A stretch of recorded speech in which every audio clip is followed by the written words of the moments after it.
Hello listeners, and welcome to the Montel Weekly Podcast, bringing you energy matters in an informal setting. This week, we look at how two countries have tackled the ongoing energy crisis. Norway, in a move reminiscent of Venezuela many years ago, has chosen to provide financial support to household power consumers, while many in the country have also urged limits to exports through its electricity cables. Germany, on the other hand, is rapidly looking to find new sources for its gas to lessen the country's dependency on Russia, and is also looking to expedite its energy transition. Joining me to discuss these issues are my colleagues Gert over Mollestad, editor Norway, and Andreas Lochner, editor Germany. A warm welcome to you both, guys. Thank you. Thank you. Hello. Let's start with Germany, Andreas. The country signed a gas supply contract with Qatar. Why is that significant? Well, Qatar is one of the biggest LNG producers in the world, and if you look where to find new gas sources, obviously you turn towards Qatar. So far, Germany has bought more than 55% or roughly 55% of its gas in Russia. And Nord Stream 1 alone, the pipeline through the Baltic Sea from Russia directly to Germany, currently covers more than 60% of German gas demand, roughly 60%. So you can see the size of the task, let's say. And then obviously Qatar is a country to look at. We don't know yet how many volumes they can actually provide. But what the minister said, Robert Habeck, he said they will provide something in the short term. So we don't know how much it is, how much it will be, but at least it's a first step.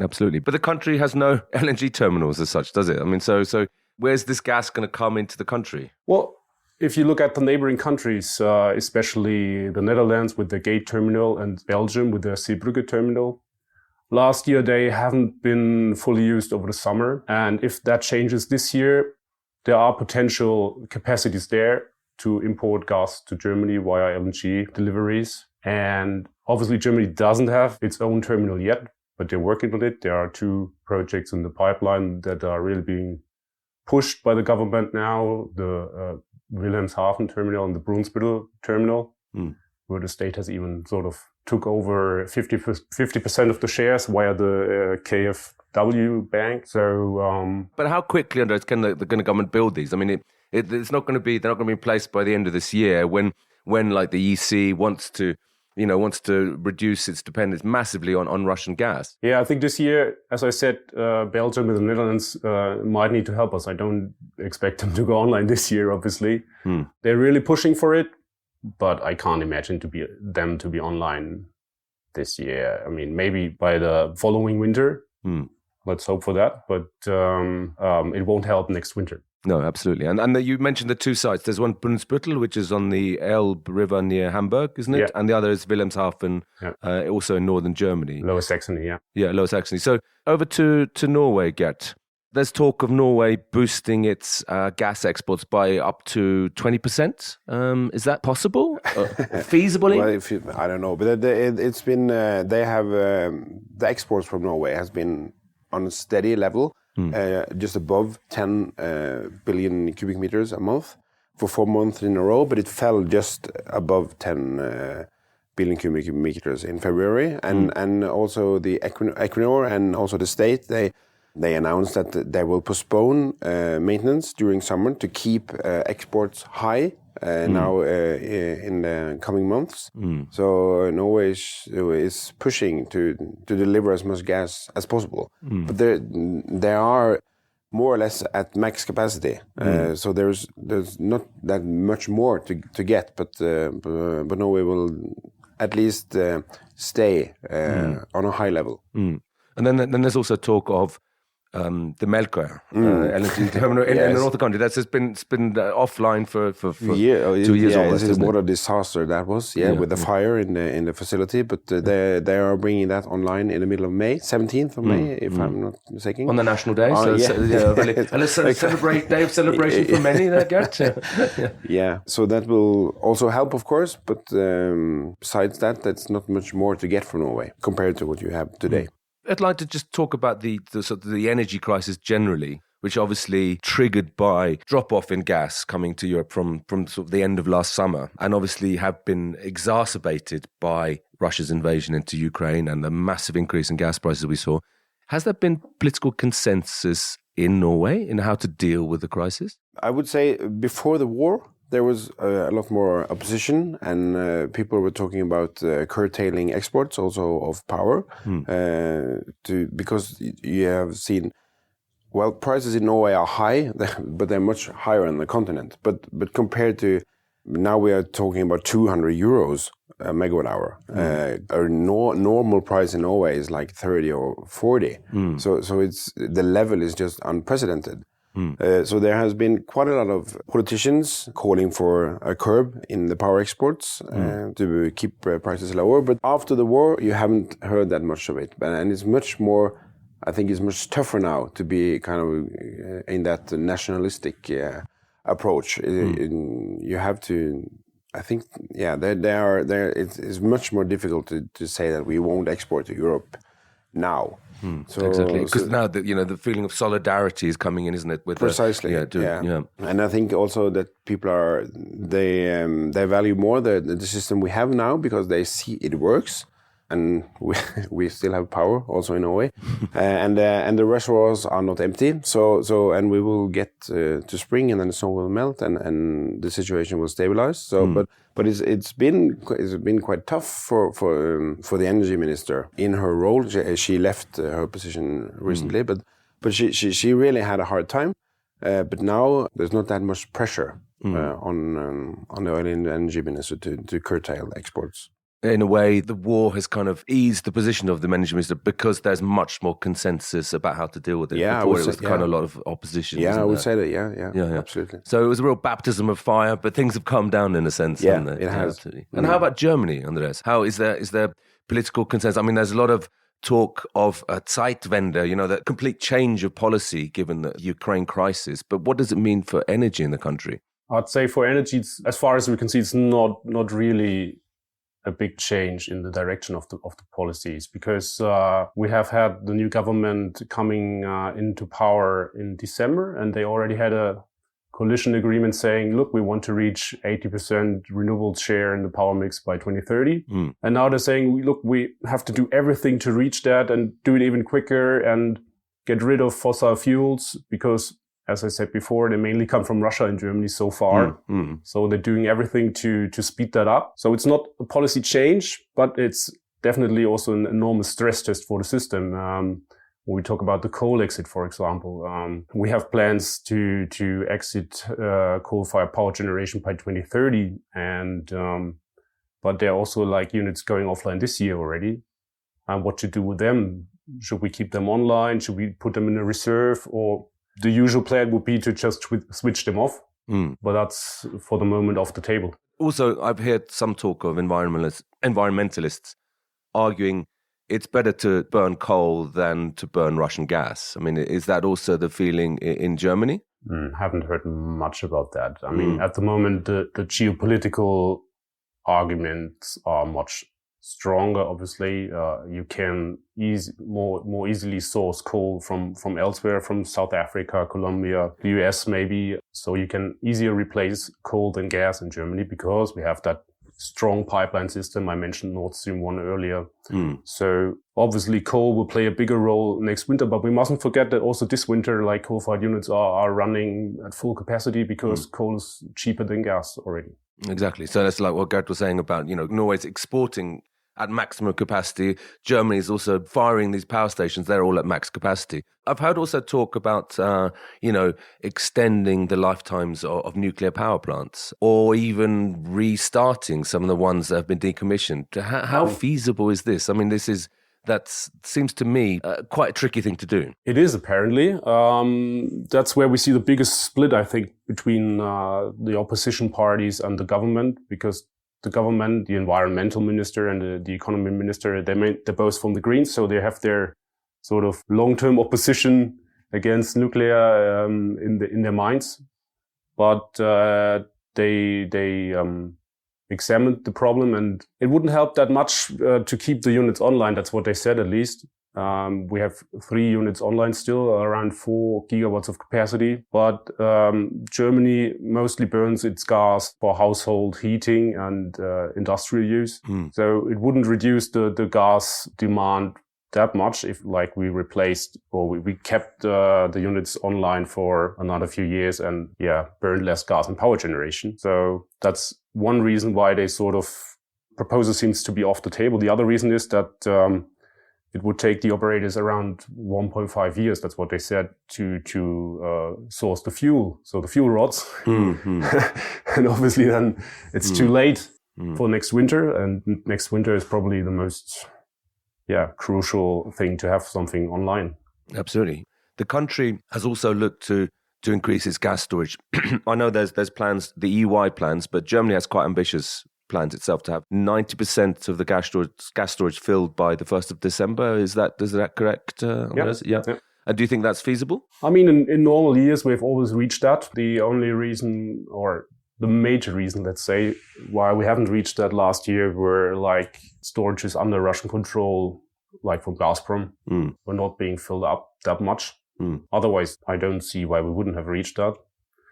Now, obviously, I mean, the law is in Parliament at the moment. They discuss it. They will decide on it over the next few weeks. But obviously, it's a problem where to source the gas. That's why an economy minister has been to Norway already, to Qatar, to the United Arab Emirates.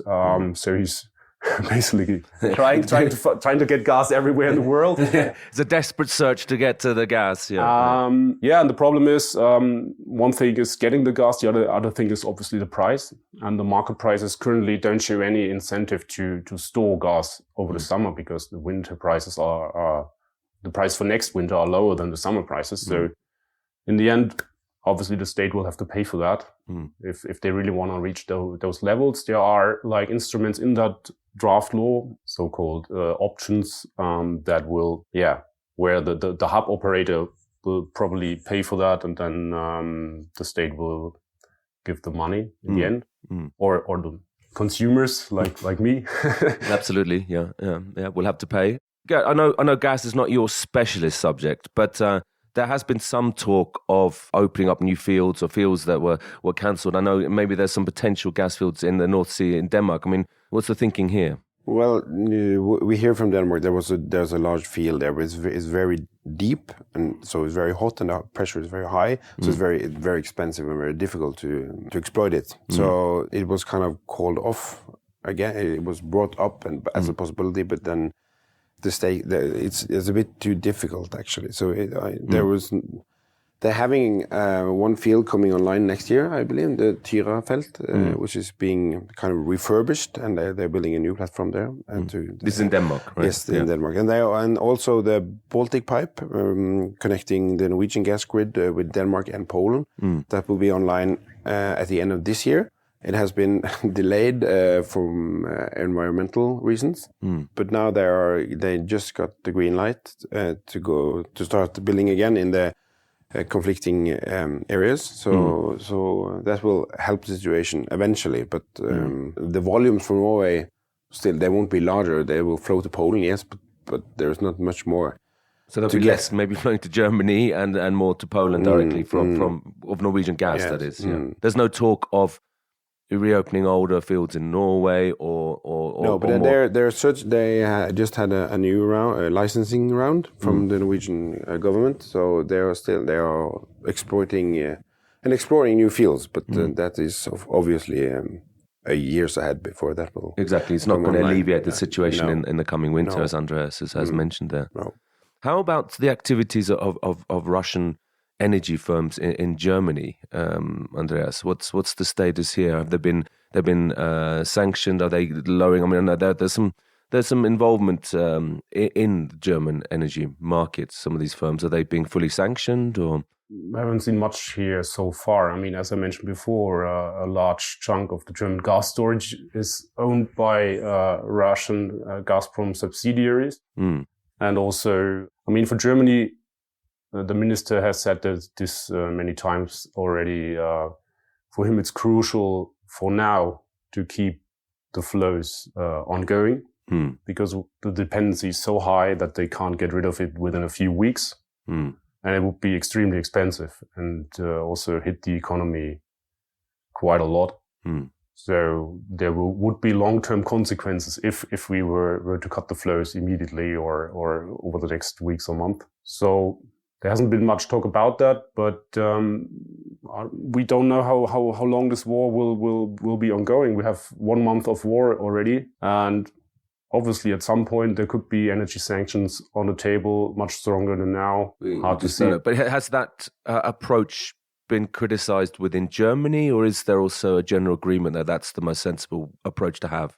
Well, the biggest opposition party, the CDU-CSU, they last week in Parliament they tabled a draft to at least check if there was any possibility to stop the Russian gas flows via Nord Stream 1. It hasn't come through because they don't have a majority in Parliament. But so there is criticism, but I think in general, like the industry, the industrial players, they all say, look, let's not do this. It's going to be way too expensive. I just read analysis today that will also, like, inflation will go up if we do that.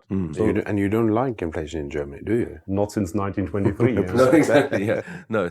Yeah, we've seen. I've just seen the figures coming from the UK that 6% rise in inflation. It's quite worrying. And obviously, that's Germany doesn't want to hit its industry very hard, does it? I mean, that's this is the backbone not just of German but also of European industry. And I think if you cut the sanctions, cut the gas flows immediately, of course that will have a massive effect. But in Norway, Gert, is there talk of sanctions, or is there on energy firms? I know that there's many dealings with Russia. Is there? You have a small direct line from Russia to Norway, and that they actually cut that power line. Yeah. But that's it's only 50 megawatts or something, so it's very. But there is some imports to Finland, and also the Baltic states, but they have curbed the flow, power flow, yes, from Russia to the Baltic states. But Norway is just following the EU, so we it's outside but following it, as usual. So it's. So they kind of they follow the European rules, but there hasn't been any specific sanctions except maybe that the small power line, which is out of operation now. It's also, I mean, I mentioned in the intro about Norway subsidising its power consumers. Has that been broadly welcomed? Yeah, and I would say and they prolonged. They had the Norwegian state subsidized 80% when the price hits above €70. And that arrangement was prolonged for a year. So well into next year, there will be a state, more or less, cap on the price. The money will be dealt afterwards, of course, so you don't know. But you have kind of the Norwegian government is just saying, okay, we are sponsoring these high prices. So and that has of course calmed the situation very much, both politically and in the media spotlight is kind of And the thing in Norway, with the ownership in the energy sector, more or less everything is state owned, or at least publicly owned, with the municipalities and the state. So the money from the consumers goes to the public sector, and then they're just turning again the money back to the consumers. So that's and it seems like kind of a fair deal. And you mentioned the amount of flows going to Europe, the gas flowing to Europe.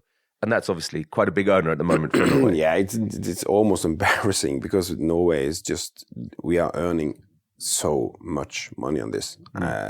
And there has been some of the green parties, they said that Norway should just take all the money the excess money we earn now and give to Ukraine, for instance, which may be a fair point. Because it's just, like I said, it's a bit embarrassing actually. Yeah. For sure. But what about for industry? Have there been any move to protect industry within Norway? The major power consumers are more or less hedged. They have long-term contracts, PPAs, so they have not felt it that much yet. You have seen some reductions, mainly in the fertilizer business, because they are exposed to gas prices.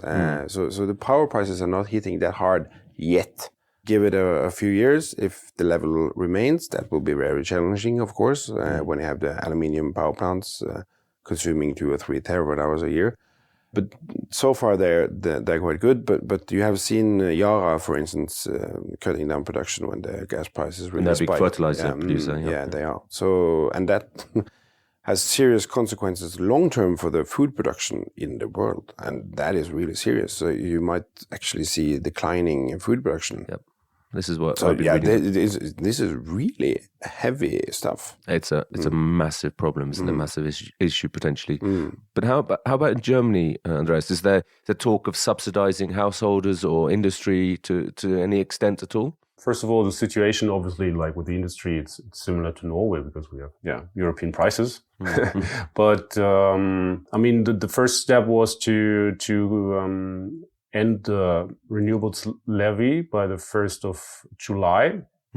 This year's height is 37 euros roughly per megawatt hour. That's mainly for households and smaller companies because the large energy intensive companies, they don't have to pay it or have only to pay a small portion of that, but no direct subsidy. Yeah, just the power exchange now from Norway to the continent, it is so lucrative that the TSO, Statnett, they are skipping their tariff. Really? From the 1st of April and through the year. Because they earn so much money on the power exchange through the sea cables. Okay, on the interconnectors to the UK and to the continent. And to Germany and Denmark. And have you done any sort of looked at any of the figures there yet? Or? The TSO, National Grid and Statnett, they are earning around 50 million euros a month on the NSL, the North Sea Link interconnector. A month, and it's only been at half capacity, and still it's around 50 million euros. So the cable will be paid.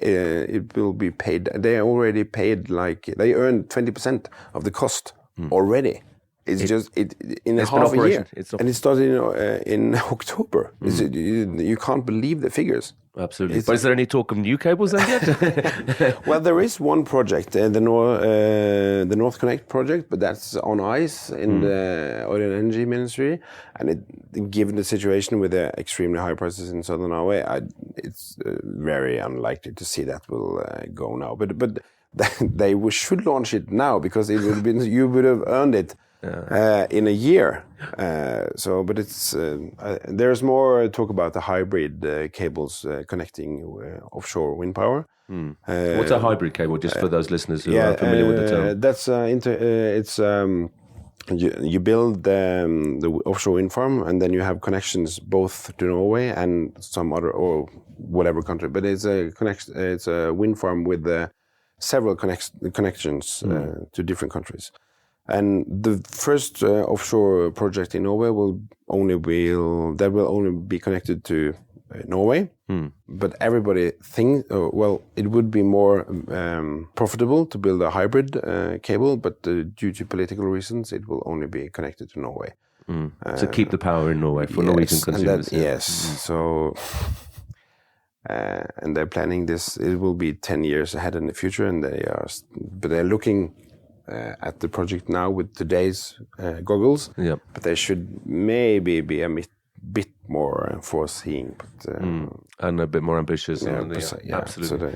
But how about in Germany, Andreas? Has there been much?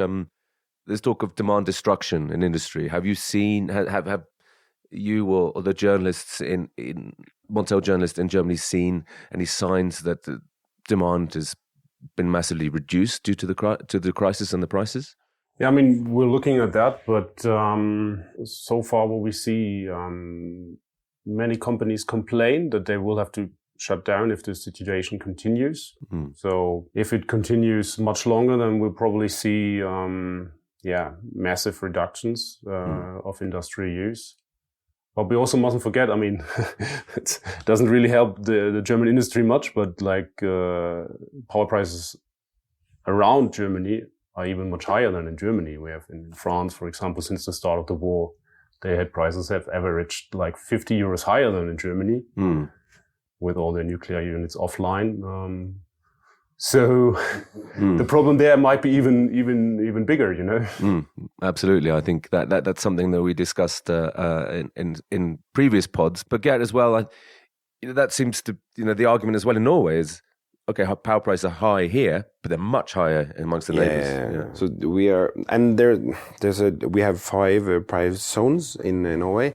So the 3 southernmost are most expensive. And then you have north of the mountains near Trondheim, then you have prices like 15 euros.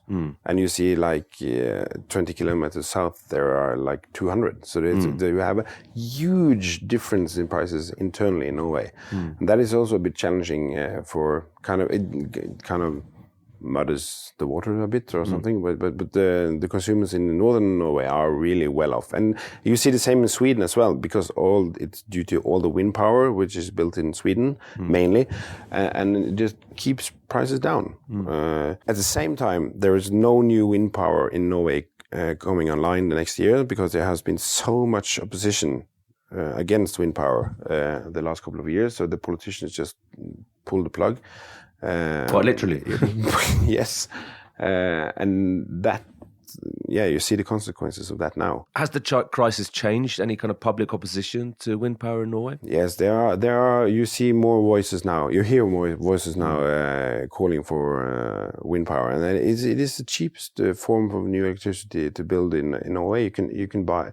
They need like, I don't know, 25 or 30 euros, and you can sign a PPA with a lot of consumers, and you have the best wind conditions more or less in the world that is onshore in Norway, because the weather in Norway is really bad, more or less all the time. But there has been kind of a standstill now. But the higher prices are kind of, so you can sense that there is a change in the mood going on. But still, we don't have the legislation in place, so there will be no wind power maybe in the next 5 years, maybe 10 years in Norway. But still, there's a movement to bring it online, and I think if I can just finish, I mean, we're in a world with a very uncertain future, and I just like to finish on a kind of some signs of optimism, and I think you mentioned, Andreas, a very ambitious targets by the German government. I mean, do you think, is there also a change in public opinion or views within Germany that the energy transition must happen, and it must happen quicker? I mean, that's what at least politicians say. We will see if like the local opposition against wind farms that we have seen over the past years will decrease. I think what helps a lot is that people, or at least the local municipalities, they can get money from the wind farms directly. So they really see, okay, this is a wind farm here, but we also earn money from that, and we can pay for the kidney or the public bath or something else. So they really profit from it, and I think that helps quite a lot. And if you're looking at an optimistic outlook, let's say, we have seen like this week the Tesla factory coming online in Germany. We have had the announcement recently from Intel investing in a massive factory in Germany. So they seem to trust in the German targets. They seem to trust in the renewables expansion, because obviously they wouldn't want to invest in a country with power prices of 230 euros per megawatt hour or so in the long run. So there is some optimism there as well. Let's just hope that the crisis and the war will end soon. Absolutely. I'd like to finish there, guys, on some rays of light out there. So, Gert and Andreas, thank you very much for being part of the Montel Weekly podcast this week. Thank you. Thank you. So, listeners, you can now follow the podcast on our own Twitter account, aptly named the Montel Weekly Podcast. Please direct message any suggestions, questions, or, let us know if you think you have a good idea for a guest on the show. You can also send us an email to podcast@montelnews.com. Lastly, remember to keep up to date with all that's happening in energy markets on Montel News. You can subscribe on Apple Podcasts and Spotify, or wherever you get your podcasts from. Thank you and goodbye.